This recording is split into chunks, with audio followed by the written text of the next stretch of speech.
बिस्मिल्लाहिर्रहमानिर्रहीम अस्सलाम वालेकुम माय फेलो ट्रैवलर्स। ये सामने जो बिल्डिंग आपको नज़र आ रही है ये है यूनाइटेड नेशंस का हेडक्वार्टर जो कि लोकेटेड है न्यूयॉर्क सिटी में। तो आज के वीलॉग में हम न्यूयॉर्क में मौजूद इस इम्प्रेसिव, इम्पोर्टेंट, हिस्टोरिकली और सिग्निफिकेंट ये जो जगह है इसका हम टूर करेंगे। तो चलिए फॉर्मली स्टार्ट करते हैं। मैं हूँ Shan Haider. United Nations basically headquarter जो है ये मकाम मैनहट्टन न्यूयॉर्क सिटी में लोकेटेड है। ये बिल्डिंग ना सिर्फ अपनी यूनिक आर्किटेक्चर के लिए बहुत ज्यादा जाना जाता है या मशहूर है, बल्कि इंटरनेशनल डिप्लोमेसी का एक सेंट्रल हब भी है। यूनाइटेड नेशन यानी यूएन, तो इसका मकसद है दुनिया भर में यानी वर्ल्ड वाइड पीस, जस्टिस को प्रमोट करना और जो मुल्क हैं, जो कंट्रीज हैं, उनके दरमियान कोऑपरेशन को प्रमोट करना, उनको बढ़ावा देना।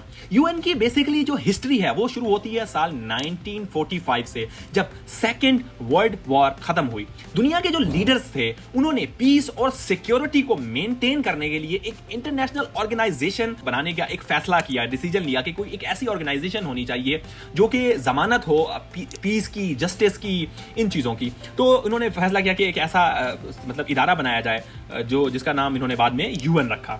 तो तारीख है 24 अक्टूबर और साल है 1945 का कि यूएन को ऑफिशियली जो है ना वजूद में आता है। और आज ये यूनाइटेड नेशन मतलब डे के नाम से भी मनाया जाता है पूरी दुनिया में। इसका 24 अक्टूबर को ये बाकायदा तौर पे सेलिब्रेट किया जाता है। तो यूएन जो है यानी यूनाइटेड नेशन का जो हेडक्वार्टर्स है वो कुछ प्रोमिनेंट इसके पार्ट है जिनके जो फंक्शंस भी बहुत इंपॉर्टेंट हैं। सबसे पहले हम बात करते हैं जनरल असेंबली की। तो जनरल असेंबली में हर मेंबर स्टेट के रिप्रेजेंटेटिव्स होते हैं और ये वो जगह है जहां पे दुनिया के जो जितने भी मुल्क हैं, कंट्रीज हैं, ट्रीटी कंट्रीज हैं, उनके जो मसाइल हैं वो डिस्कस होते हैं। इनमें वो कंट्री नहीं है जिनके ऊपर जो है ना बैन लग चुका होता है। तो हर मेंबर जो है स्टेट का एक वोट होता है और यहाँ पे इंटरनेशनल पॉलिसीज और रेजोल्यूशन को जो है ना पास किया जाता है।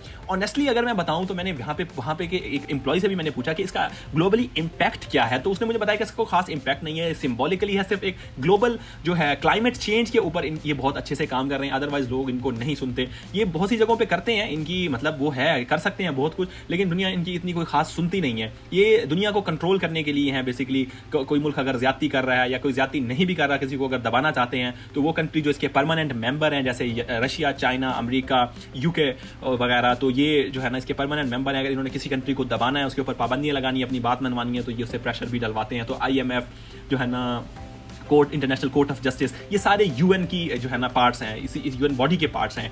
तो ये अपनी अपनी जगहों पे फंक्शन करते हैं। और दूसरा इसका सबसे इंपॉर्टेंट पार्ट है सिक्योरिटी काउंसिल। ये सिक्योरिटी काउंसिल का जो मेन फंक्शन है वो है इंटरनेशनल पीस और सिक्योरिटी को मेंटेन करना। इस काउंसिल में 15 मेंबर्स होते हैं जिसमें से 5 जैसे मैंने बताया परमानेंट है, यूके, USA, रशिया, चाइना और फ्रांस। इस परमानेंट मेंबर के विटो पावर्स भी इनको मिलती है जो कि बहुत पावरफुल है। तो मैं आपको यहाँ पे थोड़ा सा बता दूं, विटो पावर उस पावर को कहते हैं जिसमें जो है ना मतलब आप पूरे के पूरे डिसीजन को खत्म कर सकते हैं। आपके पास वो पावर होती है, मतलब स्पेशल किस्म की एक पावर, एक वोट होता है कि मैं भी इस बात के साथ एग्री नहीं करता, आप उस सारे को खत्म कर सकते हैं। उसको विटो पावर कहते हैं। और ये कोई कंट्री अगर किसी को धमका रहा है, जंग करना चाह रहा है, ज्यादती कर रहा है, तो ये उस चीज़ को देखते हुए उसको कंट्रोल करने के लिए, उसको रोकने के लिए, अगर कोई ज्यादती कर रहा है तो उसके ऊपर पाबंदियां लगाने के लिए और इसके अलायंस जो कंट्रीज हैं वो उन रूल्स को मानेंगे, उसको फॉलो करवाने के लिए, इंप्लीमेंट करवाने के लिए बेसिकली इसका रोल होता है। तो जिसका अगला पार्ट है वो है इंटरनेशनल कोर्ट ऑफ जस्टिस, जो मतलब नीदरलैंड में लोकेटेड है। इस कोर्ट का नाम ही इंटरनेशनल डिस्प्यूट्स को सॉल्व करना है और इंटरनेशनल लॉज जो है उनको इन्फोर्स करवाना, उन पे एग्जीक्यूट या इंप्लीमेंटेशन करवाना। याद रखिए कि ये जो है ना मतलब पर्सनल जो आपके मैटर्स होते हैं उसके लिए नहीं होता। जैसे मसलन किसी मुल्क में कोई स्पाई पकड़ा गया या जंग हुई या किसी के साथ ज्यादती कर रहा था, तो वो इस तरह के केसेस को जो है ना किसी पे आके हमला कर दिया एक मुल्क ने दूसरे मुल्क पे, तो इस तरह के जो केसेस हैं वो इंटरनेशनल कोर्ट ऑफ जस्टिस में जाते हैं।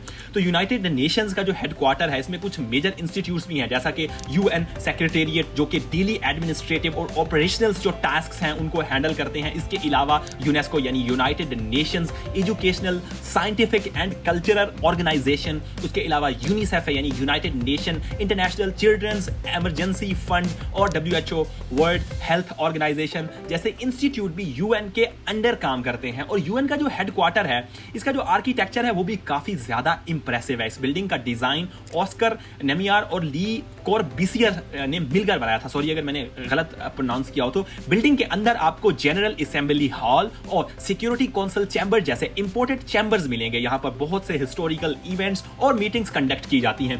यूएन हेडक्वार्टर की विजिट के दौरान आपको इनका जो है ना एक गाइडेड टूर मिलता है, जहां आपको सब जो है चैम्बर्स, बिल्डिंग्स की डिटेल, ओवरव्यू ये सब दिया जाता है। टूर की जो टिकट्स के प्राइस हैं $22 फॉर अडल्ट्स हैं और $15 यानी $15 for students and senior citizen ये 13 यानी $13 हैं और बच्चों के लिए भी $13 हैं।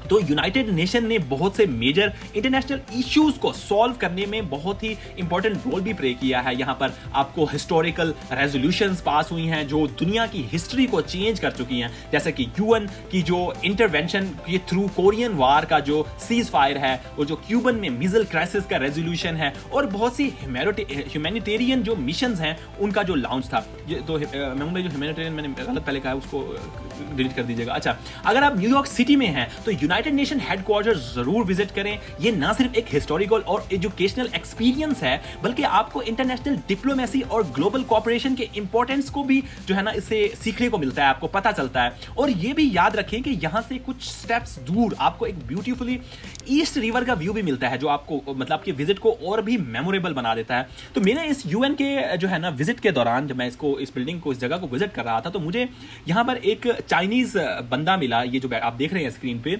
इस बंदे के जो है ना हाथ काटे जा चुके हैं।